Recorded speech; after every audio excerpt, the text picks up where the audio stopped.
Sajo Koda uraifu Yasata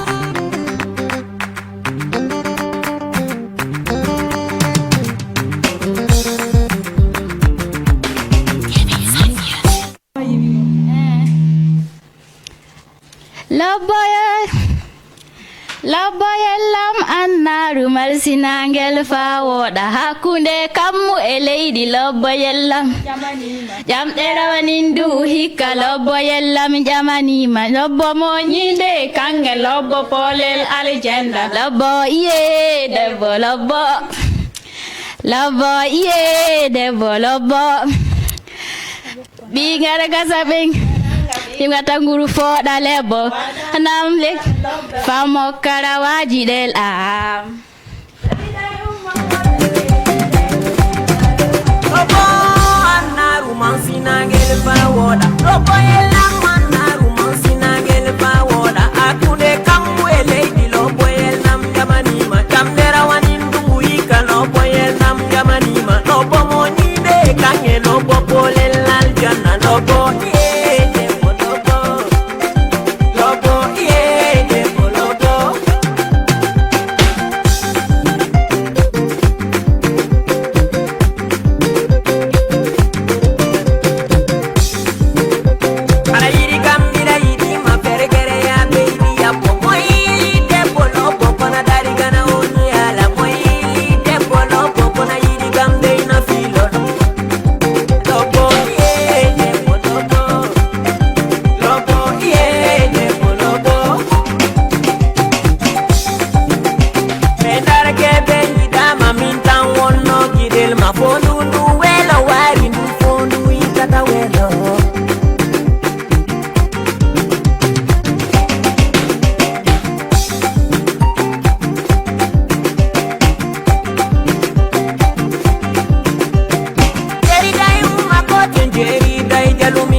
Bol wata nampa de lope fango koro wagi de la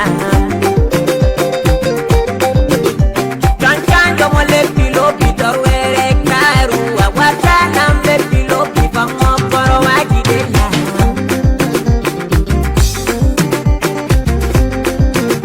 Turo em sopani masaulo guru nel biru watra nambi bele de fango koro wagi de la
Sajo Koda uraifu Yasata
woni jemeden enen go fulɓe Cameroun borra mimi mari jemen ase pina tawa men do amma awa minde amma awa minde mimma mi wa minde mimma mi wa minde mimma mi wa minde mimma mi wa minde minka mi wa minonde minfu mi wa minonde minka mi wa minde mimma mi wa minde minka mi wa minonde minfu mi wa minde minka mi wa minonde fulɓe bororo ene mari jemen ase pina tawa men wamarde karalla woni jemenen enen go fulɓe Cameroun fulɓe bororo ene mari jemen ase pina tawa men wamarde karalla woni jemenen ase pina tawa men amma hikka ɗum baggu kawoyam emi andi nde julde warore wala baggu warta nyamtina ɗum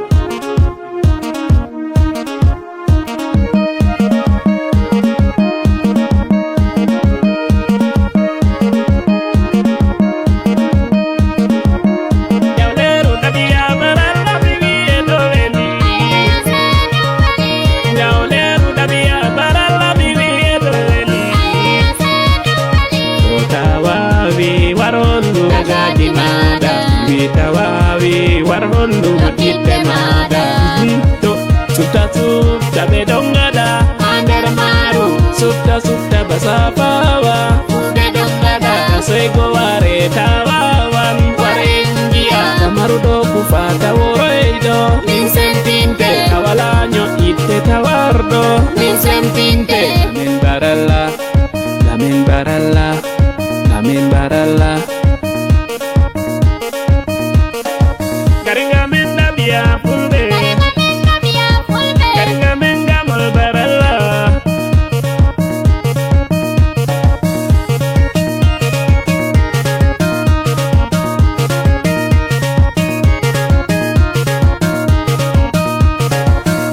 amma hikka leɗɗe ɗe mi huwi kam to ni mi waɗa sukaku mi wurtoto sukaku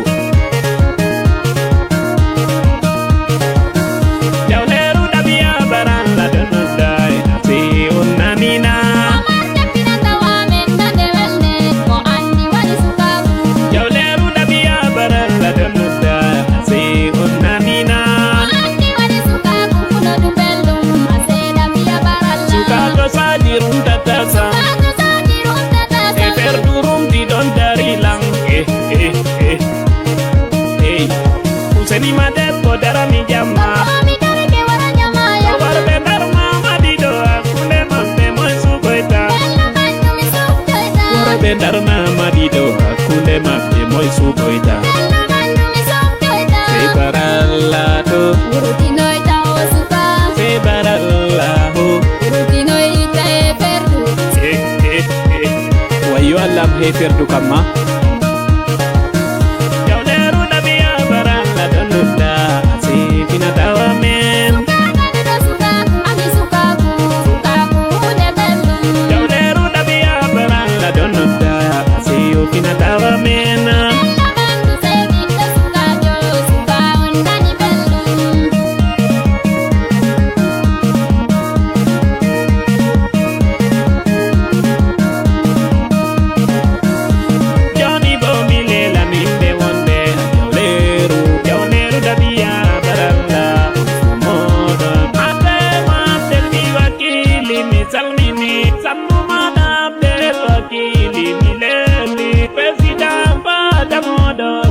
salmini oh ya baralla hey Abdel Wakili doa Abdel Wakili derkejo didango sare madam Abdel ma vice presidente Jakama Kamoijo hawa saidu hawau Leli hawa saidu hawau Antani ben jauleru dan dia baralla Sannu marunana yeti umarunana sannu marunana yeti umarunana warja hengine warja hengine warja hengine warja hengine sannu marunana bingel dabiya baralla ko moy yettima kadi sakno marunana dereke jala ganyo se baralla mengamol baralla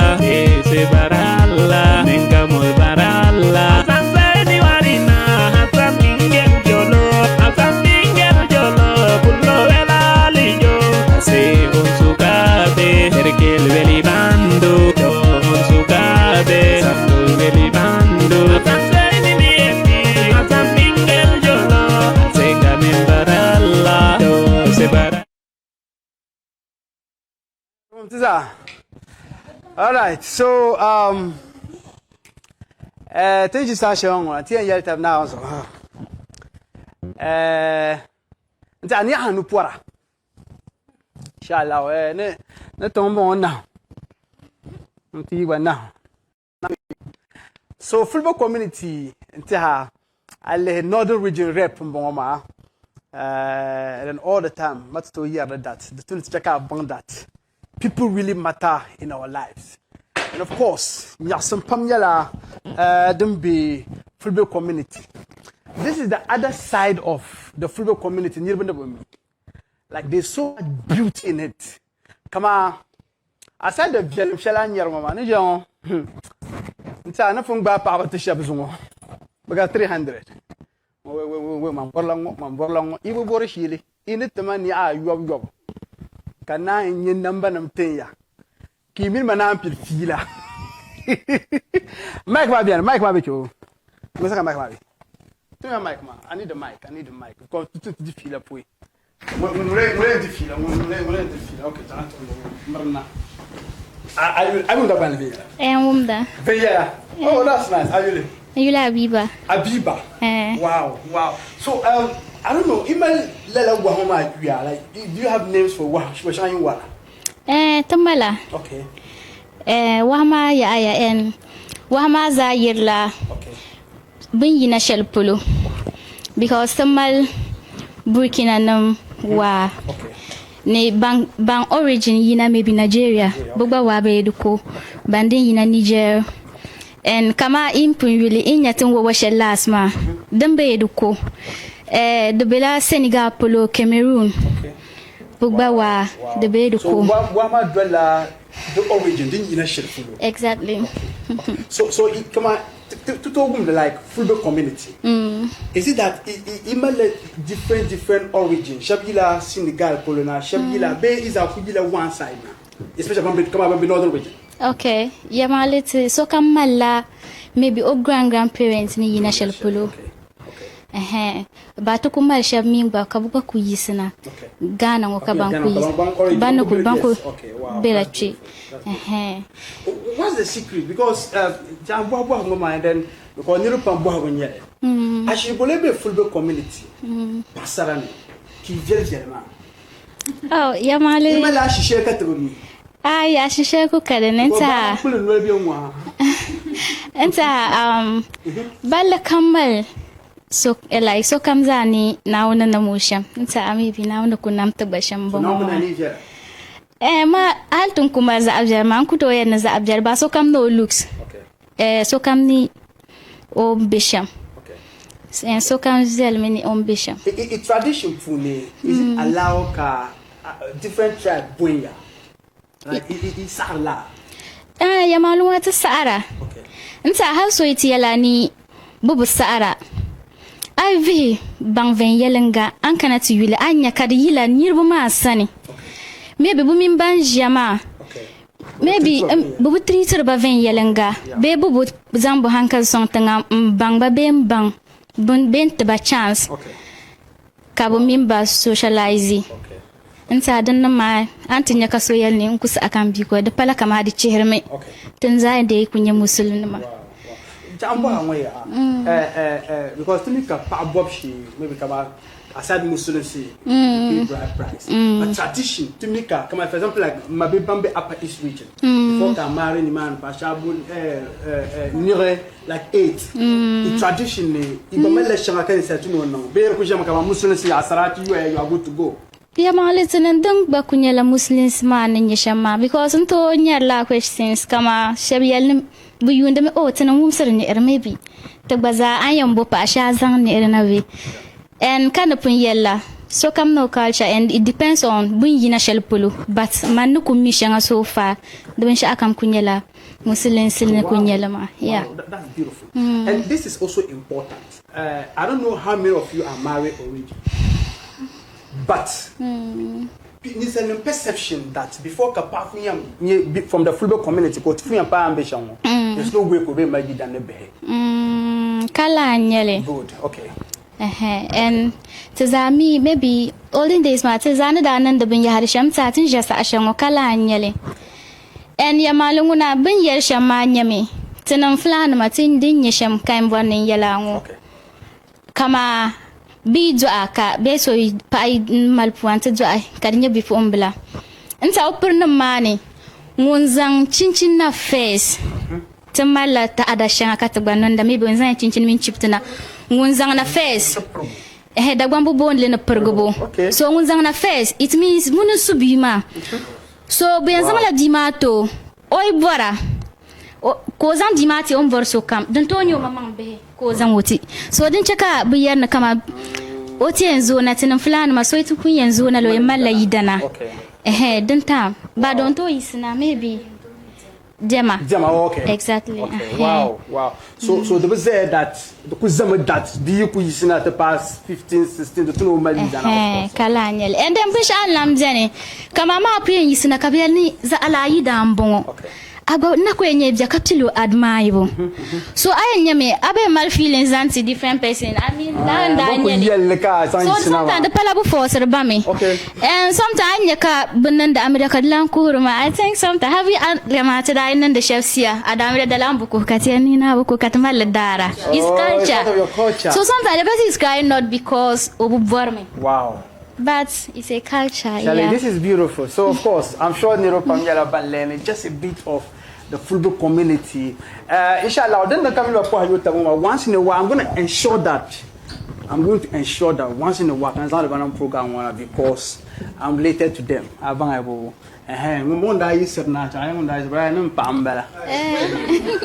Okay. Yeah, kat in the yellow hal so to kind to back at the part to my mamfuni nira. Oh yes, okay.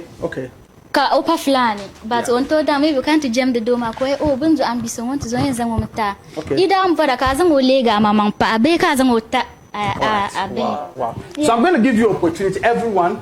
Okay, people in push about. Okay. So starting with you, don't come back my blast and my puma and push about, and then we can wrap up. Okay, so So I yell the belly, I yell the plants. Man, translate the problem. Okay, so nzandi pyongo kapure Fulani mza nangbayinga Ghana Fulani ma especially northern region Fulani mza nangbayinga mpure so kamza. Okay. Kapure tin yina organization shelma di yulumbo Loboy Tamale. Yes. Loboy ma means beauty. Oh God. So beautiful girls from and then okay. And then until another association Katbondi Lufuyak. Fiyak Matimal National and then regions Maza the Bjani. So Mpuru so Kamza. Okay. And then Loboy Tamal Makani the Yel Lamal foundation which is called Penal Foundation. And we are having a lot of things to do. Beautiful Fulani girls from around Tamale or around northern region. Okay. Katagbaku yina kamal ni avela pam. Wow. And ati yimna na tete educate pa abaza in general like zampa. Biya shanga don to bobrete. So tamal binya harap. That's beautiful. Yeah. I think. And then for in yang nomba kapure mfada karga Fulana mfuru. Karga Fulana. What? Injaba. Yeah, boy. Oh, that's nice. Mpur madam gwabe peto mpur tunamza. Kapur Next, okay. Kiza is a good one. Okay, you can. Okay, and you learn Bonde Latifa Barry. Okay, Barry. So Barry. Okay. Okay, first of all, group members, Okay. especially to our aunties. Okay. Ngunini Auntie Salah and then Auntie Nafisa, she's Okay. even here with us. And then everybody, and then Fulani big boys, that is Tamale big boys. Okay. Shout out to them. I'll get them too. We really appreciate their support. And then I greet my whole family, Okay. my father at Salga, Okay. who is the chief Fulani over there. Aye. He's the chief. And then Okay. special greetings goes to my mom. Okay. Ma. Amaba, you're away. Okube Tamalungo. Yellow flash. Okay, in Natongonda fly him here ni majam. Jam. Okay, and then my one and only brother, Mr. Malik, I'm greeting him. Anaka Yidana. Anaka. Okay, that's nice. Okay, Puma, let's go. Assalamu alaikum full Zakira full Ghana Sakuma Northern region big boys in Jyoti and Auntie Sada Azalita ke dua pinata wa pinal nane pinareo be that's as love wetamale. I greet all of you. Wow, that's beautiful. Okay, finally. Assalamu alaikum. Okay, nam jota Auntie Sada nam jota Hamdia nam yat no joni nam jota Auntie Amrahama. Nam jota Ahmed Baridu. Yes. Nam jota ba and big man Sarki Ahmed Samari Ba. Vitung. Yes. Musa Bari. Yes. I Nam think jota Asanadu. Jonka grupa mo gondo from jota on Sunday. all right. Okay, so special one mark goes to Ahmed Bari. He's amazing. He's a brother. Like I've known him for a very long time, and he's someone who is really pushing the freebie community. Ahmed is doing so well, and I just want to say thanks to Ahmed for whatever he's doing. I'm getting calls from Nigeria. And phones, so I've seen a lot of calls from Nigeria. So, Ahmed, I'll link up with you, I think, right after the program. Thank you all, and I wish you guys good luck. About your group, ma, and what you intend to do. Anytime you need media support, let me know. Anytime. So I want to say this special thank Okay. too. Yes. So mpohruza TV management maza Okay. ni in recognize it kabot ma to bonnet ya to poya kam Yes, to poya pam kapai Wow. minjeti sanne in fulfulde. Okay, thank you so much.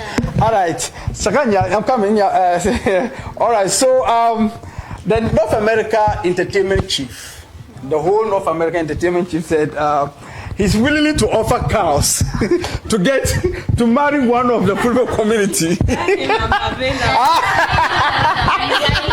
So you have to get a visa. All right, thank you so much for coming. God bless you all. I love you all. I'll definitely link up. Yes, so big shout outs to Ahmed Bari. Ahmed Bari is amazing. Okay, so and also wait. So there's this photo studio, one of the best in town, Breezy Media. They are offering you free photo shoot tomorrow. Wow. So if you are free tomorrow, I'll give your number to your auntie so that any of you can go there for free photo shoot. Okay. You understand? Yes. So. All right. I should tell them what? Minjeti. It meaning we appreciate. Tamil nama Minjeti. All right. So the program continues, of course, as you know. Attacker, he's in the studio, and then we are just going for a short commercial break. Till Labna, Attacker will take over the stage. Let's go.